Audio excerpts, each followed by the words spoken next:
ഡോൾഫിൻസിനെയൊക്കെ ശരിക്കും hide and seek ആരാണവോ പഠിപ്പിച്ചത്? കാരണം വേറൊന്നുമല്ല കേട്ടോ, നമ്മളിങ്ങനെ നോക്കി നിൽക്കുമ്പോൾ ഇതുങ്ങളെ കാണൂല.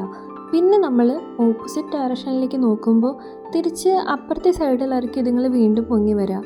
അപ്പോൾ ഈ പൊങ്ങി വരുന്ന സമയത്ത് ഈ കടലിലുള്ള എല്ലാ ബോട്ടുകളും ആ ഒരു പൊസിഷനിലേക്ക് എത്തുമ്പോൾ ഇതുങ്ങൾ വീണ്ടും ഹൈഡാകും. അങ്ങനെ ശരിക്കും ഹൈഡ് ആൻഡ് സീക്ക് തന്നെയാണ് കേട്ടോ ഇവർ കളിച്ചുകൊണ്ടിരിക്കുന്നത്.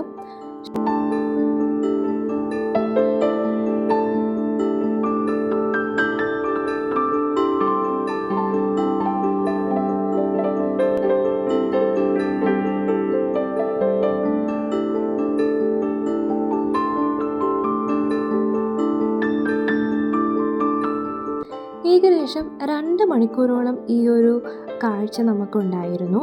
ഇടയ്ക്ക് അവർ പൊങ്ങി വരും, തിരിച്ചു വരും. അങ്ങനെ ഇതിപ്പോൾ ബോട്ടിൻ്റെ ജസ്റ്റ് ഫ്രണ്ടിൽ വന്നിട്ട് ഞാൻ ജസ്റ്റ് ആ സീയുടെ ആ ഒരു ഇതൊക്കെ ഒന്ന് നോക്കുകയായിരുന്നു കേട്ടോ. ഇതാ ഓപ്പോസിറ്റ് കണ്ടില്ലേ, പോയി വന്ന എല്ലാ ബോട്ടുകളും ഈ സെയിം 2 മണിക്കൂറിനുള്ളിൽ തിരിച്ച് ഇവർ ഈ ഒരു ജേണി ഇവിടെ അവസാനിപ്പിക്കുവേ. ആ കാണുന്ന ഒരു ഭാഗത്തൂടെയാണ് കേട്ടോ നമ്മൾക്കിനി പോവേണ്ടത്.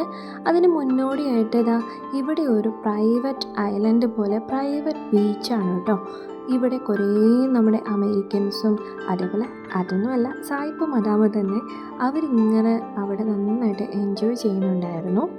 അപ്പോൾ നമ്മൾ ഈ കാണുന്ന ഈ ഒരു ഗുഹ പോലുള്ള ഭാഗത്തൂടെ ആണ് കേട്ടോ അപ്പുറത്തേക്ക് പോവുക.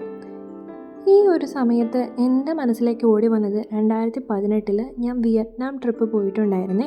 ആ ഒരു സമയത്ത് സെയിം ഐലൻഡിൽ പോയപ്പോൾ ഇതേപോലെയുള്ള തുരങ്കങ്ങളും കാര്യങ്ങളും ഒക്കെ ആയിരുന്നു. പക്ഷേ പ്രത്യേകത എന്താണെന്ന് വെച്ചാൽ ഈ ഒരു തുരങ്കം വന്നിട്ട് മണ്ണ് കൊണ്ടാണ്, പക്ഷേ അവിടുത്തേത് ഫുള്ള് റോക്ക്, അതായത് പാറകൾ കൊണ്ട് ആയിരുന്നു.